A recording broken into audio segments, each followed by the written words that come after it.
everyone. Welcome to today's episode of the Glow Podcast. I am here today with a very exciting guest, Josh from Skin Tuition. And for those of you just joining us, we are Tailored Marketing and we help aesthetic clinics, skincare clinics, and med spas grow their businesses. So if you're interested, drop a comment below. And hello, Josh. We're so excited to have you here today. If you just kind of want to go ahead and introduce yourself a little bit, that would be amazing so the audience knows who you are. Sure. Thanks for having me. My name is Josh Johnston, one of the owners at Skin Tuition. The other owner is my wife. We're a mom and pop business in the truest sense of the phrase, because it's really just her and I that run things here. We have a small staff, and it's a pretty small clinic, but we've been in business for about 5 years now. And we're still trucking along. That's us. Awesome. Yeah, no, I love that.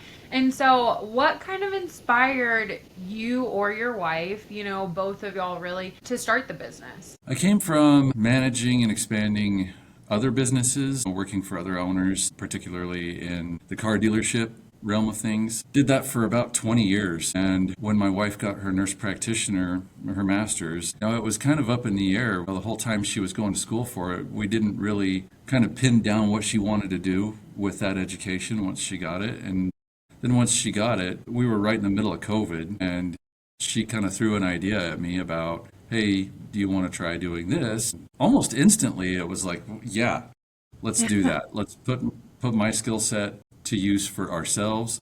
Let's put your skill set to use for ourselves, and let's try to make this work.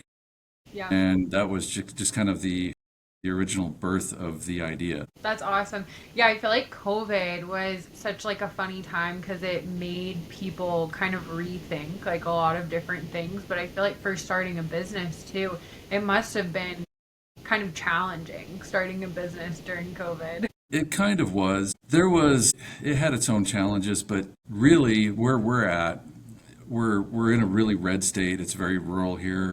Yeah. A lot of the mandates really didn't affect us too much. Yeah. So, I mean, as far as, shutting businesses down and that sort of thing, it really didn't get into us too bad here. I mean, there was an economic effect for sure, but I really don't think that came until a little bit after COVID. Yeah, no, that makes sense for sure. And so how do you and your wife, Angela, kind of balance these roles with her kind of acting as provider and then you're handling operations and kind of more the businessy side of things? So kind of what does that dynamic look like? It's pretty open. It has to be 100% communication back and forth, a total two-way street, because there's decisions that I have to make in my role, and there's decisions that she has to make in her role. And sometimes those decisions are independent of each other. And so there has to be a level of trust there to say, hey, if you're in this situation or you're in this spot, you have, full freedom to do whatever you need to do in that aspect. And we kind of understand and trust each other to do that. If for some reason that's not there, it's just not going to work. You have to have the transparency and the trust to know, almost be able to anticipate what you would do in any given situation. For example, gosh, how many of us have laser reps coming in once a week?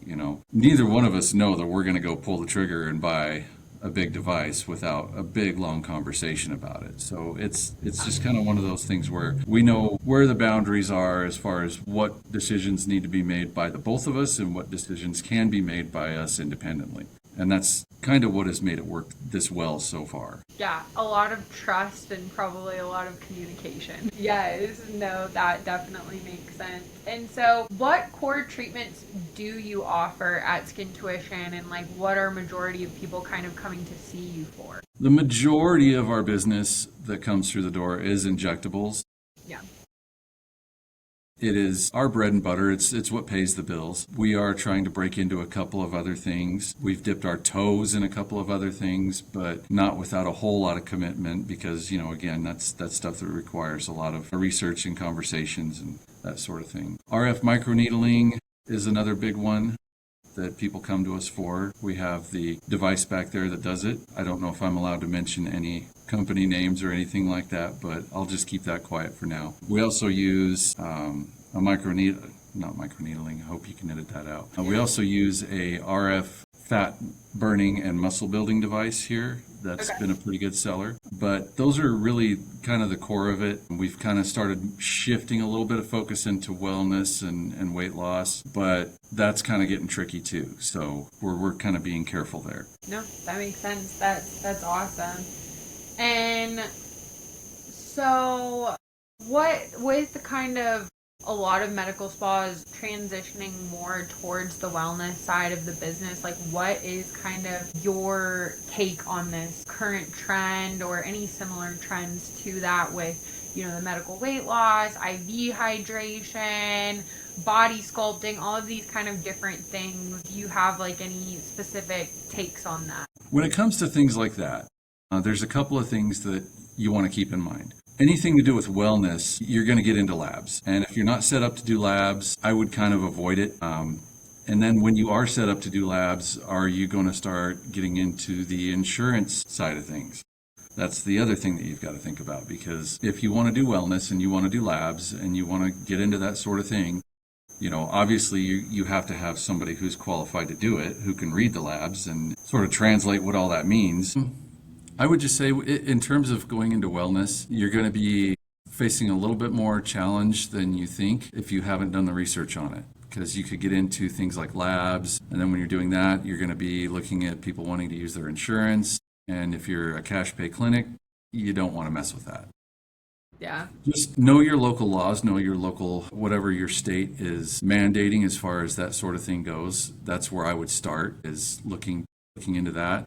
But medically guided weight loss, if we're talking about GLP-1s, that's a whole other part of the conversation, I think.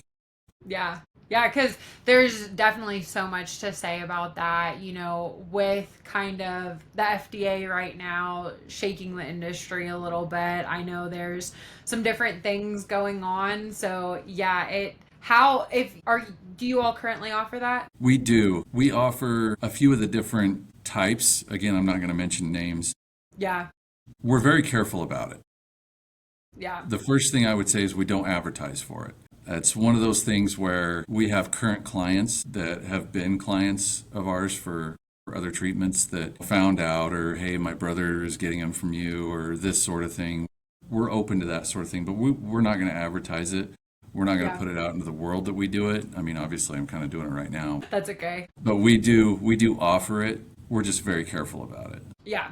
This isn't technically advertising, so I think that's totally fine. And so you all started kind of during COVID, like you talked about. Obviously, with starting really any business, there comes a lot of lessons. And so for anyone who's maybe in the process of kind of starting a business, can you share any lessons that either you've learned or you've kind of watched other people, you're like, wow, we definitely don't want to do this? Or what kind of has been some of those big learning lessons where you're like, okay, this is what we need to do?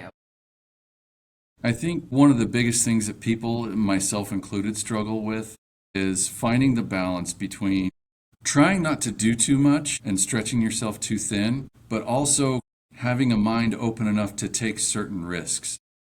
Yeah. You're not going to own a business. You're not going to be a storefront business, especially, in an area like we are, without taking some sort of risk. And your whole job, your whole life, once you become a business owner, is mitigating that risk. And so the sooner you can find that balance of taking enough risk to put yourself out there, to put your company out there, to want to let people know that, hey, this is a good, reputable place to come and we do good work here. It's sticking your neck out. But at the same time, I've seen a lot of businesses, med spas in particular, in this town. They come in and they dump money into their business, and they want to grow it like that. For example, they would come in and hire 7 people and buy 7 different pieces of equipment, whatever modality that you want to call it, and just sit there and hope for the best. Yeah. My advice has always been slow, methodical, organic growth. And that is the only thing that is going to sustain you, especially through any kind of hard times. Because in our business, whether we like it or not, we rely on people's disposable income. And as with a lot of other hospitality businesses, and make no mistake, we're in the hospitality business. Yeah. We do rely on disposable income. And when there's not a lot of that around, it's not wise to stick your neck out and spend every bit of money that you have on just trying to make it when realistically there's a lot of other low-hanging fruit and other things that you can do and other things that you can busy yourself and your mind with that will carry you through into more fruitful times. Yeah. No, I mean, that makes sense for sure.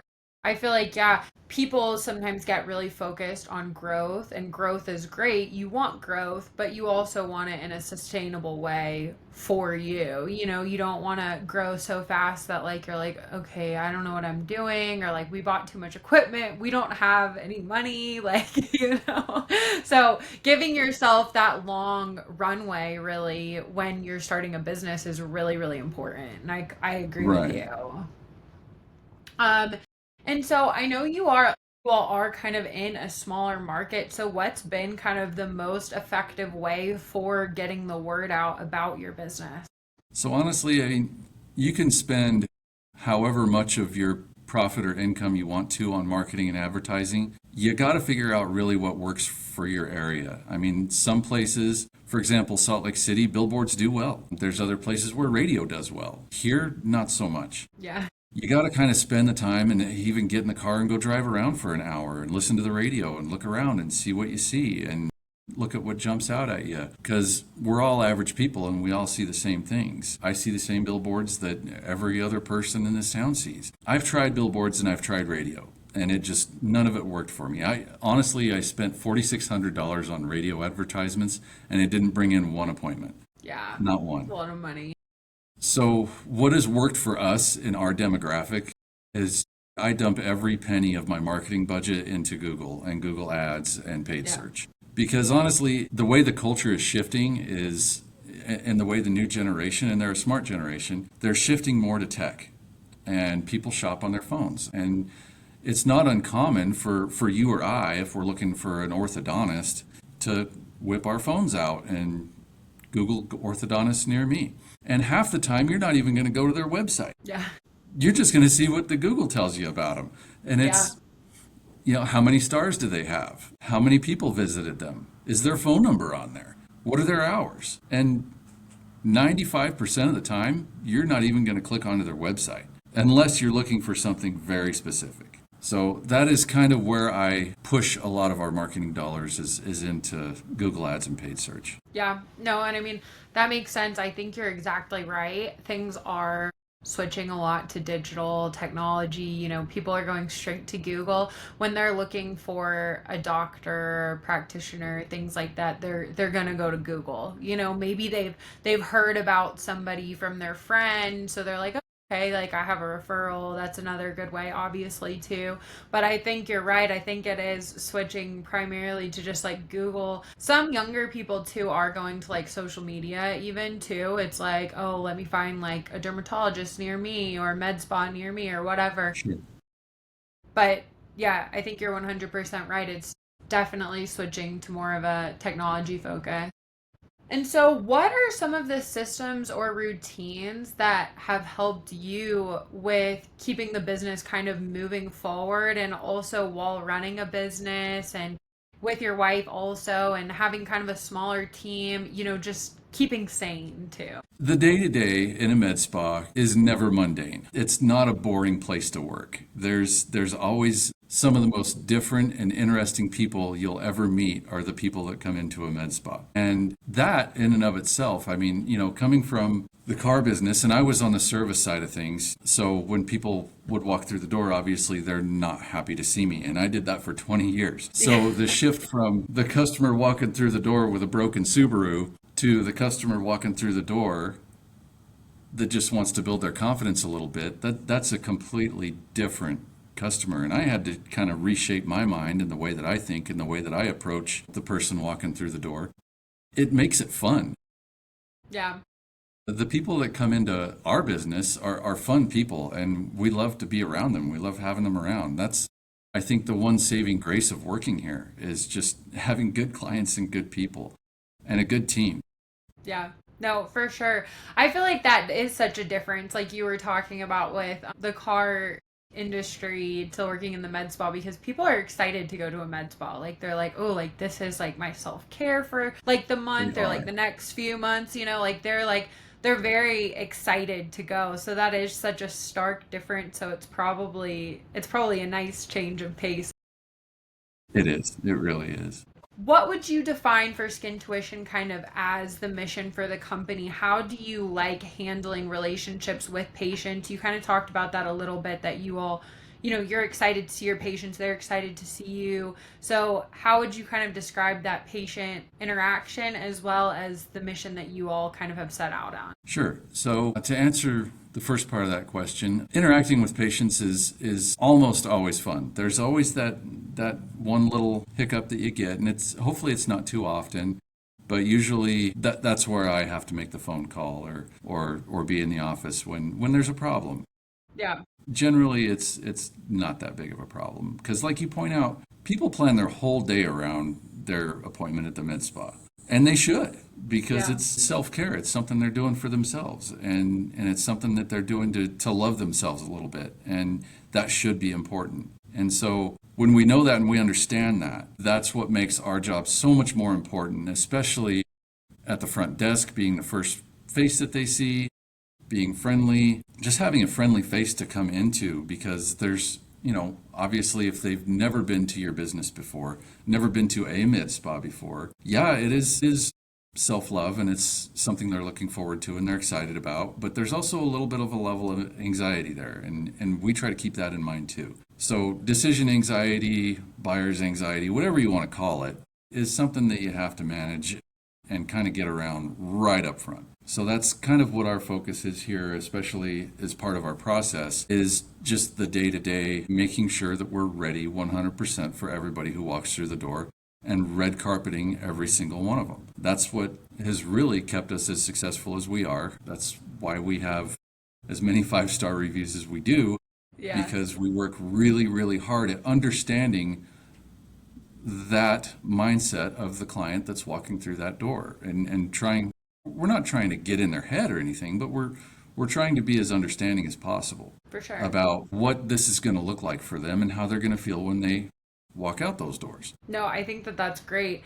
And so, what kind of is the mission? I know we talked about before also, like a lot of the customer transparency is very, very important. So, could you kind of speak to that a little bit more? Gotcha. Um, so a lot of that, like we talked about before, a lot of that falls on my wife because a lot of that is the stuff that happens in the treatment room behind closed doors. There is times where she has to tell a patient, that's not going to work for you. Yeah. Or I don't think you have a realistic expectation of what can happen here. Yeah. And she's really good at those conversations, and I don't doubt it for a minute that she has to do that, and she tells me all about it when it does happen. But if you're just there as a money taker, you're going to make a lot of money in the med spa business. Yeah. You're not going to be in business very long. But if you're open and honest with people and give them realistic expectations, give them realistic ideas, give them things that they can do, give them goals, give them things that they can look forward to and that they can achieve, and milestones that they can reach by themselves with our help. That is the biggest part of being transparent, is making sure they understand what is going to happen with their treatment, not just today, but 2 weeks from now, 4 weeks from now, 6 weeks from now, and setting them up for that kind of patience and waiting. And, I'll give you an example. Medical grade skincare. You're not going to have a result with that in the first week. Yeah. You're just not. It's something that takes time. It takes something that you have to build a routine around. And when people have it explained to them in a way that they can understand that this is going to take time, you have to build a routine around it, you see a little bit more success with it. For sure. I feel like also trust, like that kind of plays into like the trust factor too. It does. Like people want to go to a doctor or a practitioner that they trust and that they know, like in the past, has been truthful and honest with them, not someone who has been like, oh yeah, like this is going to help you in a week. Like you said, it's like they want someone who they know, okay, well, they told me it was going to take, like a month, or, they told me I would see immediate results and like I did, or they told me it was going to take a month and it did. So, Right. I feel like that's really, really important, really, with any type of practitioner, you know?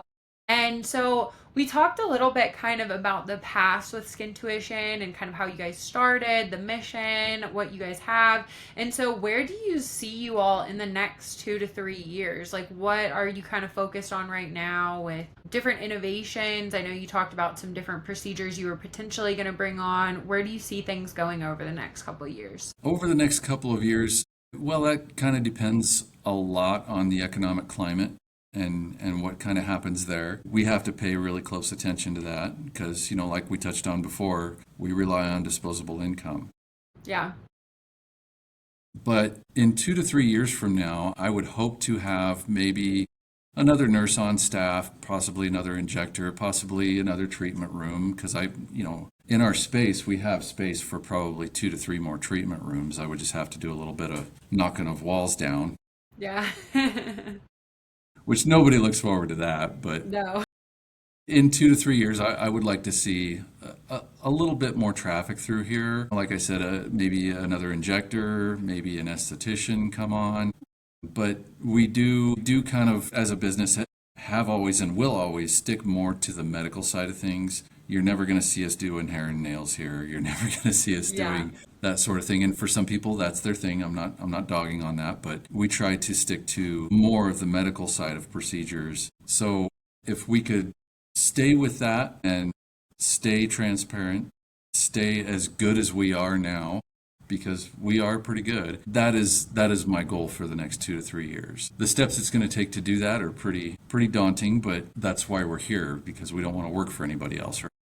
Yeah. No, I think that that's great. And if there's one thing kind of that you hope listeners would take away from your story and your wife's story, what would that be?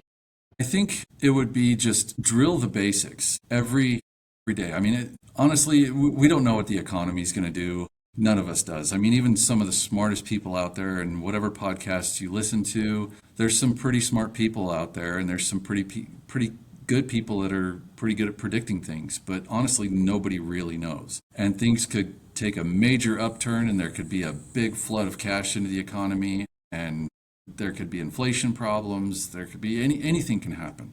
But if you don't drill your basics, by that I mean call your next day appointments every day. Send out the birthday cards. If it's slow, there is all kinds of training that can be done. Yeah. Your skincare rep will sign you up for free training for you and your staff. Brush up on your skincare training. There's always free training from any kind of point of sale merchants, from Square, Cherry, Afterpay, whatever you're using. There's a ton of training out there on that. Word tracks, scripts, whatever you want to do that way. But drill your basics, and those are the basics. And just stay with drilling those basics and keeping the basics, ABC 1, 2, 3, keep those solid and good. And I'm telling you, it's going to pay off. Yeah. No, I think that that's awesome. So go ahead and tell my audience too where they can find Skin Tuition on social media, where they can find you, where they can find Angela, all of those great things. Sure. Our website is skintuitionmedicalaesthetics.com. From there, there's links to all of our socials. Physically, we're located at 1737 Hurley Drive in Pocatello, Idaho. If you ever want to come to sunny Pocatello, Idaho, come on down and we'll get you a treatment. But yeah, we're on social media. Our website has links to everything. We're pretty easy to find. Yeah, and I'll put everything in the show notes too, so there's super easy access to everything. But thank you so much for the conversation. I really, really appreciate you coming on. And like I said, we'll put everything in the show notes, so it'll be easy for everyone to find it. Okay. Awesome. Thank you. Thanks for having me.